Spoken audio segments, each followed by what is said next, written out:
창세기 6장.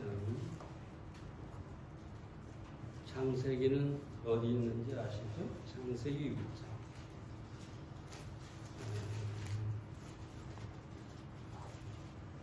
1절부터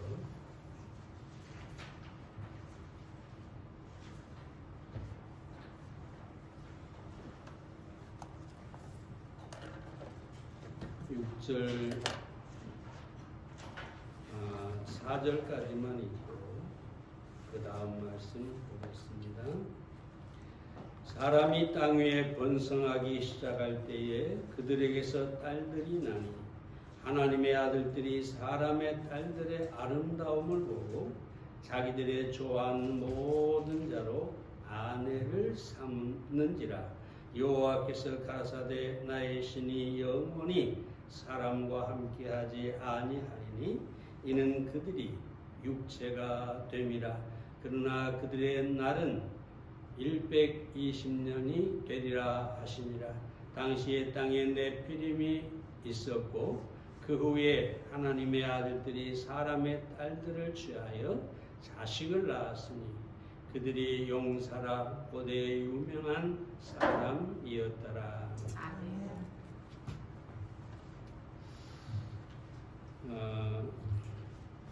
설교를 준비하면서 인터넷 뉴스를 잠깐 보았는데요.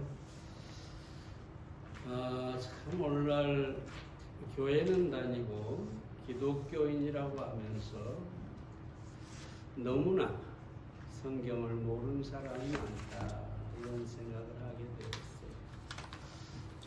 되었어요. 어떤 결혼한 여자분이 종교 때문에 남편이 나와 이혼을 하자고 하네요 하면서 글을 올렸는데 그 사유가 뭐냐, 그 시동생 딸이 아이가 죽었답니다.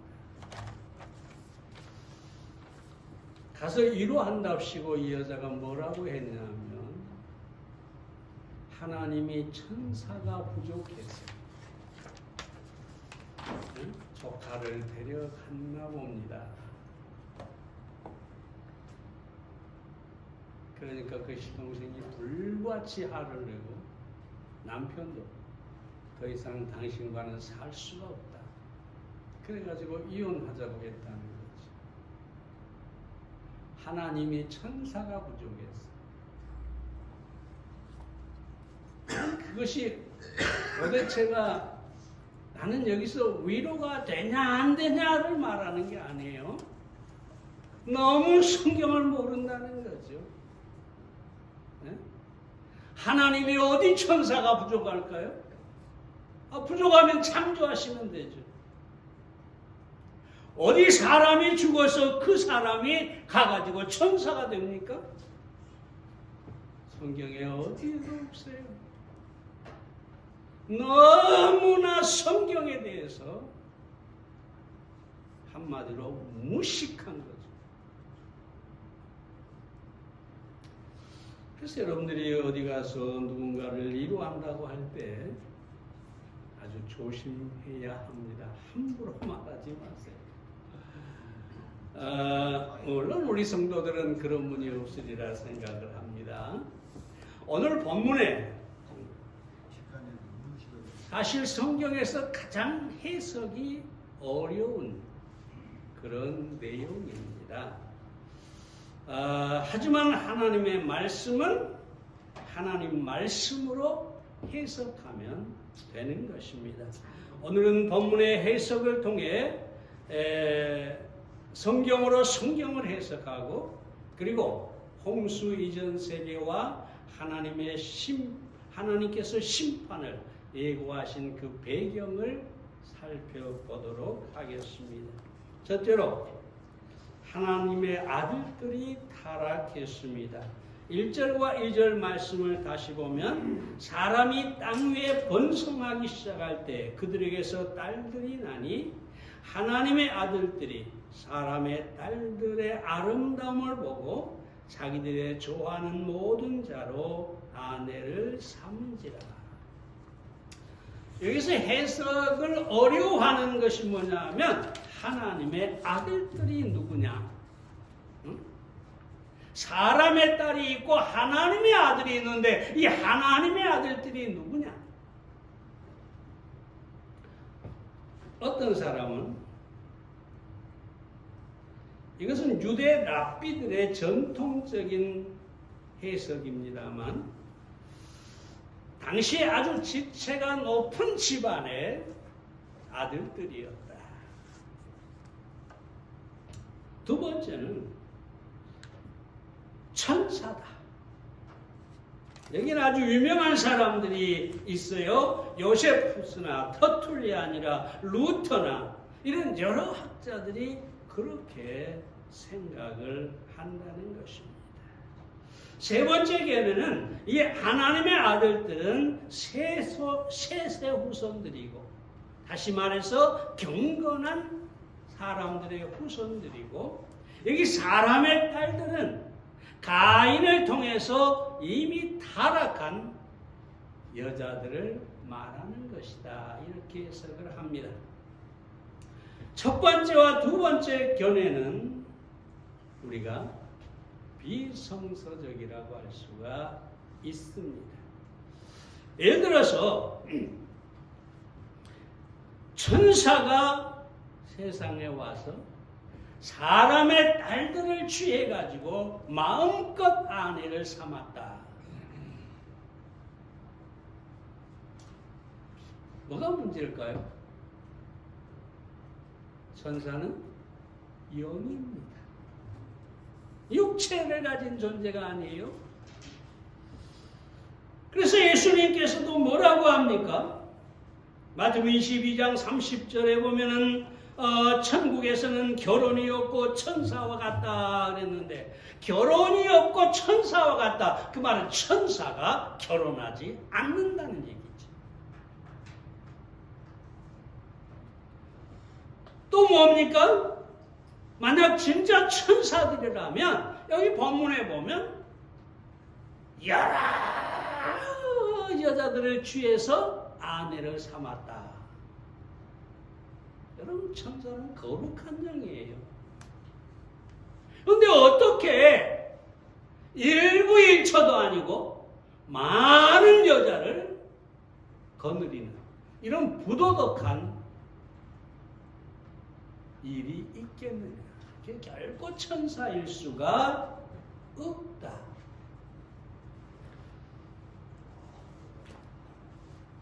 이 천사들은 하나님의 아들들이 아니라 하나님의 피조물입니다. 성경에 어디에도 천사를 하나님이 아들이라고 한 적이 없어요? 근데 어떻게 천사가 여기에 하나님의 아들이라고 할 수 있겠어요? 이건 성경 해석의 문제입니다만은 우리는 어떻게 믿어야 하느냐? 이 하나님의 아들들은 셋의 후손으로 경건한 사람. 여러분 셋이 누군지 아시죠? 아벨이 죽고 나서 하나님이 주신 아들이고 그 아들에게서 여기 약속의 자손 예수님께서 오시게 되죠. 바로 하나님의 아들들은 그래서 경건한 사람들이고 여기 사람의 딸은 타락한 가인의 자손이다. 이렇게 보는 것이 가장 성경적이라고 할 수가 있겠습니다. 참고로 여러분 이것은 알아두시고요. 여기서 우리가 하나님의 아들들, 즉 셋의 후손이 타락한 것을 볼 수가 있는데요. 왜 타락했을까요? 먼저 타락은 눈으로 보는 데서 시작이 되었다는 것입니다. 2절을 보면 사람의 딸들의 아름다움을 보고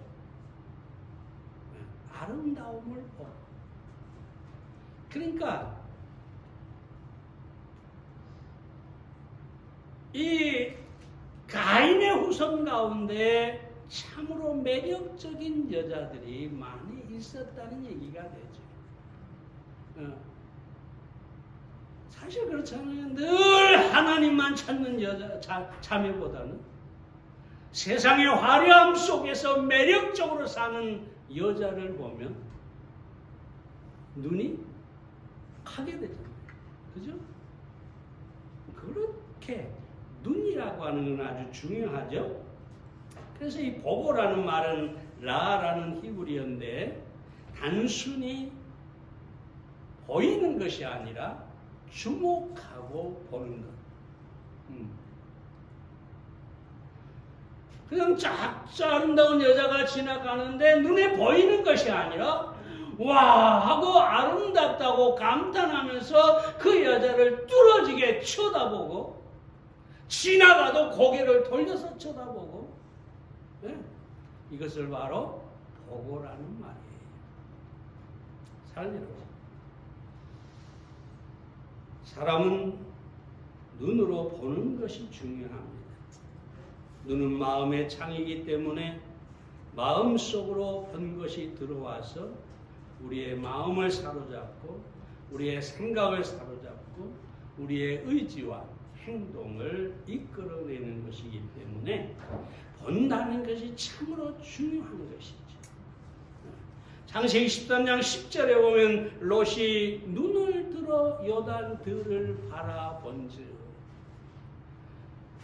요단들 그 풍성한 소돔 가까이 있는 그 들판을 바라보는 순간에 그것이 롯의 마음에 들어와 버렸고 그래서 롯은 그것을 선택한 것을 보게 됩니다. 그래서 사람은 무엇을 보느냐, 어떻게 보느냐 이게 굉장히 중요한 것입니다. 그래서 C.S. 루이스는 이렇게 얘기하죠. 다음 세상을 바라보고 산다면 당신은 그것을 얻게 될 것이다. 하지만 당신이 오로지 이 세상만을 바라보면서 살아간다면 이 세상과 저 세상 두 가지를 모두 잃게 될 것이다. 다시 말해서 영적인 눈으로 영적인 것을 바라보고 우리가 하늘나라를 보고 살아간다면 언젠가 우리는 거기에 있는 것을 발견하게 되겠죠. 그러나 이 세상을 만약에 바라보고 산다면 이 본문에 나오는 하나님의 아들들처럼 사람의 딸들만 바라보고 욕심껏 아내를 얻어서 세상의 쾌락에 빠져간다면 결국 세상은 영원하지 않기 때문에 하늘도 잃을 뿐만 아니라 땅에서 세상도 잃어버리게 됩니다. 그러므로 사랑하는 여러분, 우리는 절대로 우리의 눈이 잘못된 것, 세상적인 것, 우리를 유혹하는 것, 이런 것들을 바라보지 말아야 합니다. 뿐만 아니라 저들은 이 성적 쾌락을 추구했어요. 2절에 보면 모든 자로 아내를 삼는지라 닥치는 대로 아내를 삼았다. 참 이런 불법적이고 무도하고 타락한 것이 성경에 없죠. 세상에. 근데 왜 이들이 그러면 심판을 받았느냐? 왜 홍수로 하나님이 멸하셨느냐? 완전히 무절제한 이런 성적 쾌락을 추구하는 그런 타락이 있었기 때문입니다. 창세기 4장 19절에 보면 라멕이 두 아내를 취하였으니라고 합니다. 다시 말하면 셋의 후손들이 가인의 문화와 그들의 제도와 그들의 모든 것을 받아들였다는 거죠. 이러한 성적 타락이 세상의 멸망을 가져오는 것이다 라는 것을 확실히 아시기를 바랍니다.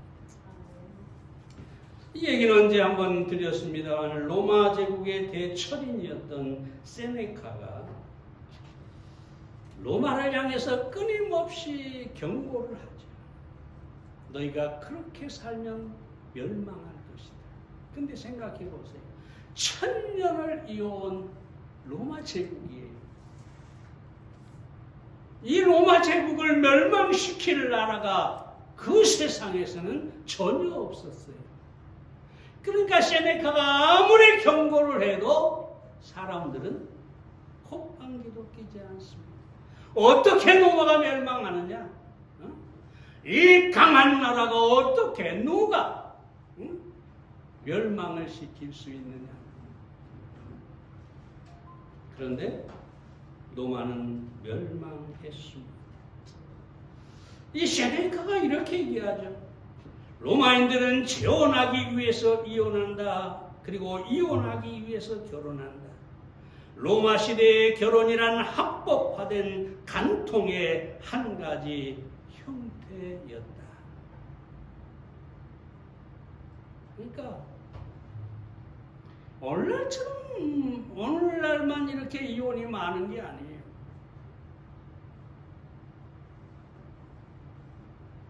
성적 쾌락 때문에 결혼을 하고 그것이 시들어지면 다시 이혼을 하고 또다시 다른 여자에게 장가를 가고 완전히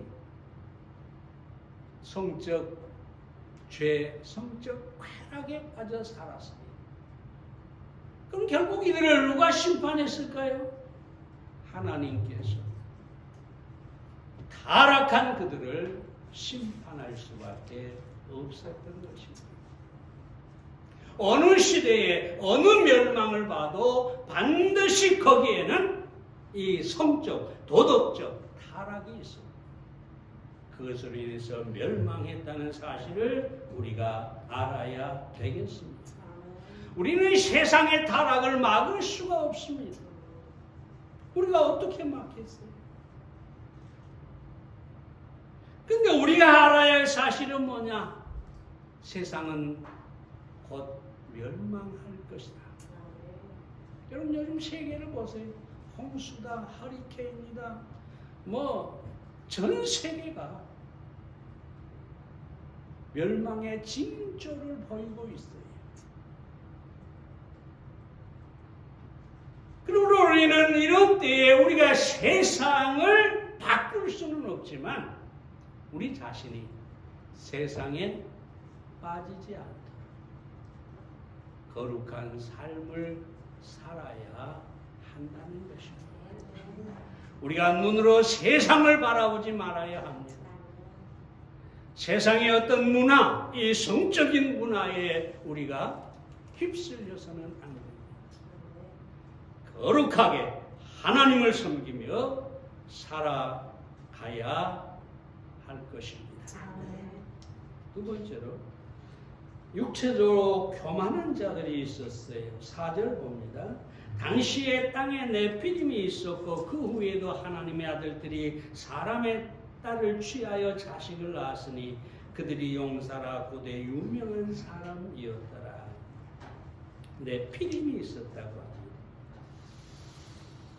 어떤 사람들은 조금 전에 말씀드린 대로 이 네피림은 천사와 인간 사이에 태어난 아주 괴물 같은 존재로 보고 있습니다.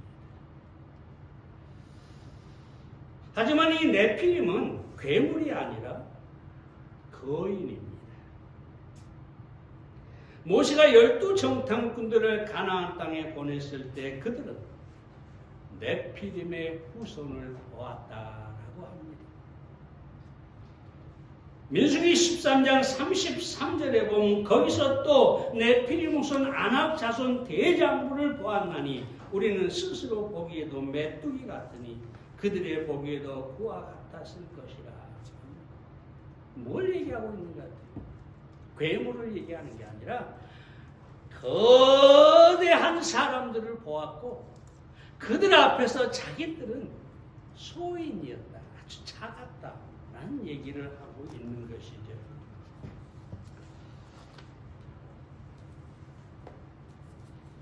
이 네피림은 용사, 우두머리, 힘센 자, 강한 자를 가리키는 것이죠. 이 네피림들이 당시의 세상을 지배하고 그 이름을 떨쳤다는 것을 우리가 알 수가 있습니다. 그러나 이 성경의 전체적인 맥락을 보면 바로 이 네피림, 이런 강한 자들이 세상을 지배하면서 하나님을 대적했다는 것을 보게 됩니다. 다시 말해서 저들은 교만했다는 것이죠. 그래서 저들은 바벨탑을 쌓기도 하고 인간의 힘으로 하나님께 도달하고 하나님과 동등하게 되기를 원했다는 것을 우리가 얼마든지 볼 수가 있습니다.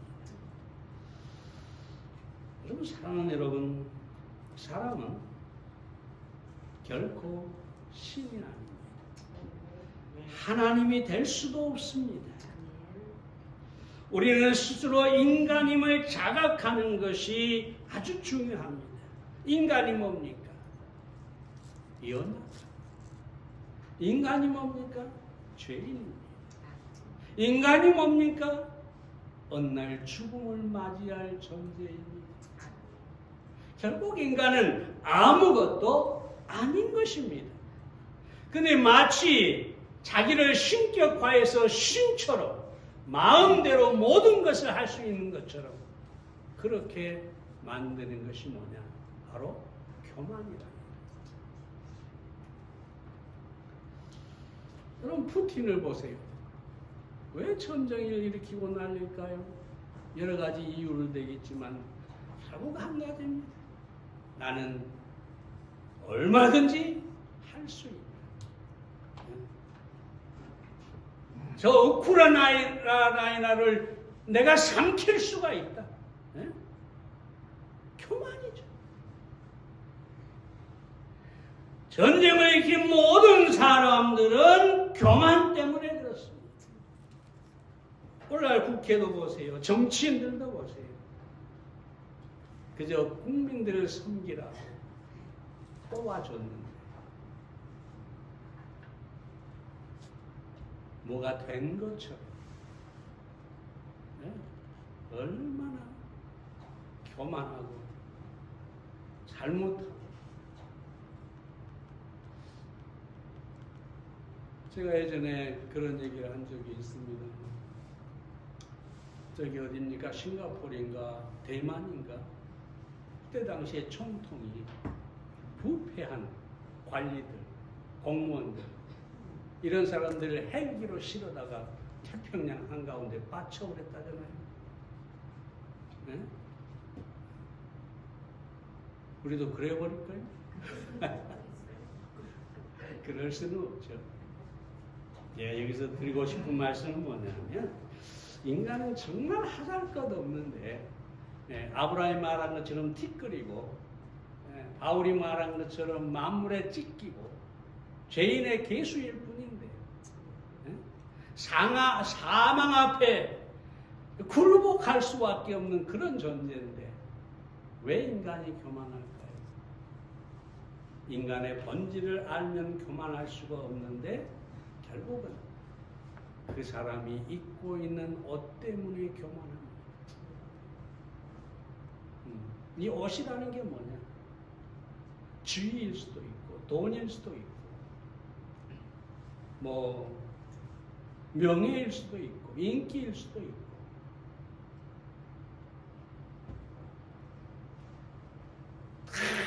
그 걸치고 못하니까 생각나네요.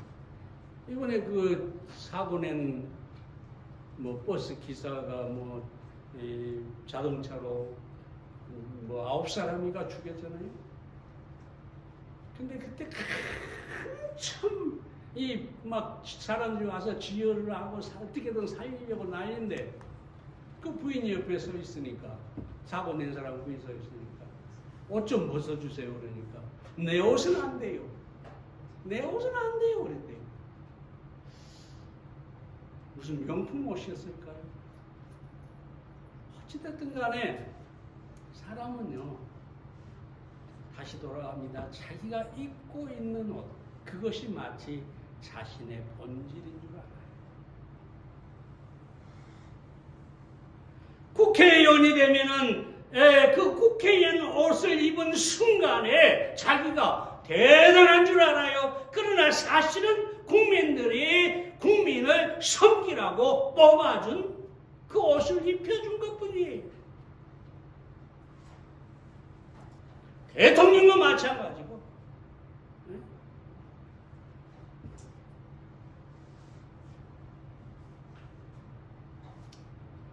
더 얘기는 하지 않겠습니다만 꼭 그런 사람들뿐만 아니라 우리 주변에 많은 사람들이 자기가 조금 돈을 가지고 있으면, 자기가 조금 좋은 차를 타면, 자기가 조금 다른 사람보다 잘 나가면 마치 그것이 자기 자신인 줄 알고 교만에 빠져서 살아가는 것을 우리가 보게 됩니다. 근데 이 교만은 그림자와 같죠. 잘 아는 얘기입니다만은 어느 날 여우가 석양을 등지고 딱 걸어가는 자기 그림자가 쫙 펼쳐진 것을 보고 와, 내가 크네. 내가 호랑이보다 크네. 아, 잘됐다. 내가 이 호랑이가 나를 늘 괴롭혔는데 내가 이 호랑이를 가서 혼내줘야겠다. 딱 갔어요. 석양을 딱 등지고 호랑이가 저 앞에 있는데 딱 등지고 서 있으니까 자기 그림자가 호랑이를 딱 덮습니다. 이건 내가 지어낸 얘기입니다. 아니, 여우 호랑이 얘기는 있고, 그러면 딱 덮어요. 여우가 뭐라고 할 것 같아요? 야, 너 내 그림자를 봤느냐? 내가 이렇게 크다. 너 지금 아프지? 너 힘들지? 너 고통스럽지? 너 죽겠지? 도망가고 싶지? 그런데 그림자는 뭐라고요? 아무것도 아닙니다. 결국 호랑이한테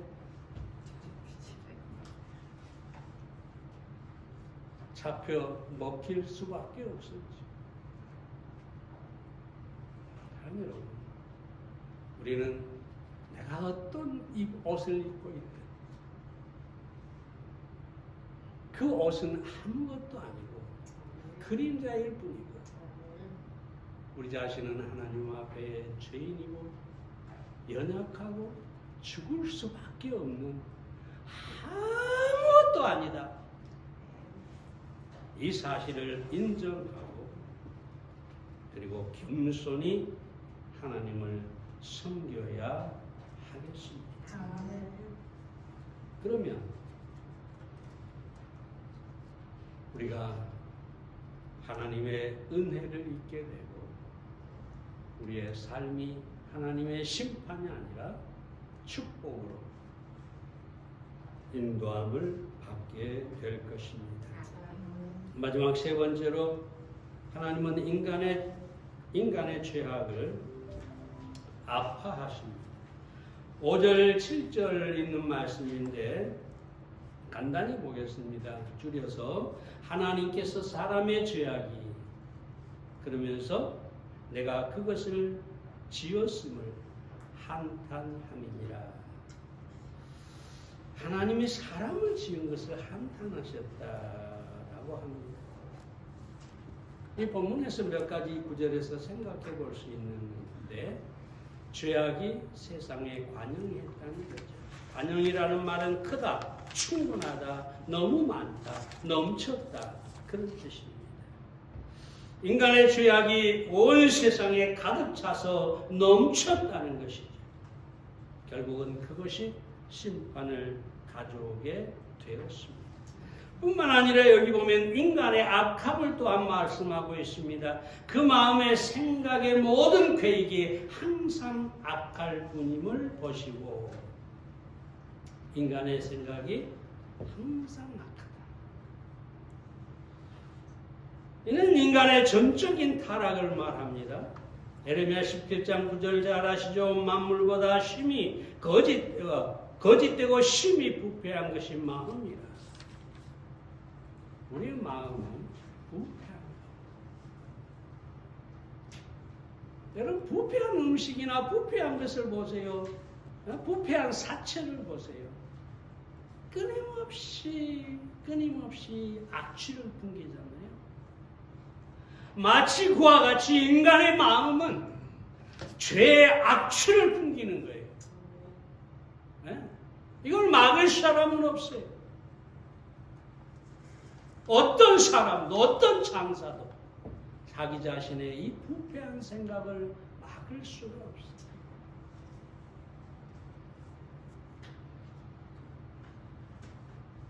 그렇다면 어떻게 해야 될까요? 막을 수 있는, 우리의 부패한 마음을 새롭게 할 수 있는 하나님을 알아야 되겠죠. 끝으로 하나님의 후회하심이 있다고 합니다. 땅 위에 사람 지으셨음을 한탄하사 마음에 근심하시고, 여기서 한탄했다 하는 말은 후회한다는 뜻인데, 하나님은 후회가 없으신 분이죠. 후회보다는 안타까워했다라고 표현하는 것이 더 나은 것 같습니다. 그리고 근심하고라는 말은, 하시고라는 말은 마음에 새기셨다. 마치 송곳이나 끌로 무엇을 새긴 것처럼 인간의 죄가 하나님의 마음에 깊은 아픔, 슬픔, 고통을 새기셨다. 얼마나 하나님의 마음에 그 깊은 아픔을 새겼으면 하나님께서 세상을 심판하시겠습니까? 뿐만 아니라 얼마나 그 아픔이 컸으면 독생자 예수 그리스도를 세상에 보내셔서 그 죄인들을 구원하고자 하셨겠습니다. 마지막 이 예화 한번 드리고 마칩니다. 정채봉 씨가 쓴 에세이지 만남이라는 글이 있는데요. 이것도 언젠가 말씀드렸을 것입니다. 가장 잘못된 만남은 생선과 같은 만남이라고 하죠. 그러한 만남은 만날수록 비린내가 묻어나기 때문입니다. 만나기만 만나면 비린내 나는 사람, 나를 힘들게 하는 사람. 또 어떤 사람이 있느냐, 꽃송이 같은 만남이 있다고 하는데, 꽃이 피었을 때는 너무나 아름답고 좋은데, 향기도 있는데, 시들게 되면 그 아름다움은 다 사라지고 오히려 썩은 냄새가 난다는 것이죠. 뿐만 아니라 시간이 아까운 만남에 대해서도 얘기하는데, 바로 지우개 같은 만남이라고 합니다. 만남이 다 지워져 버리기 때문입니다. 바로 현대인들의 모습이죠. 그렇다면 만남 중에 가장 아름다운 만남은 어떤 만남일까요? 그것은 손수건과 같은 만남이라고 합니다. 힘이 들 때 땀을 닦아주고 슬플 때 눈물을 닦아주기 때문이라고 하죠. 저는 오늘 우리가 가장 좋은 만남은 하나님과 만남입니다. 타락한 세상의 사람이 아니라 영적인 사람들, 거룩한 사람들, 믿는 사람들, 그들과의 만남이라고 생각합니다.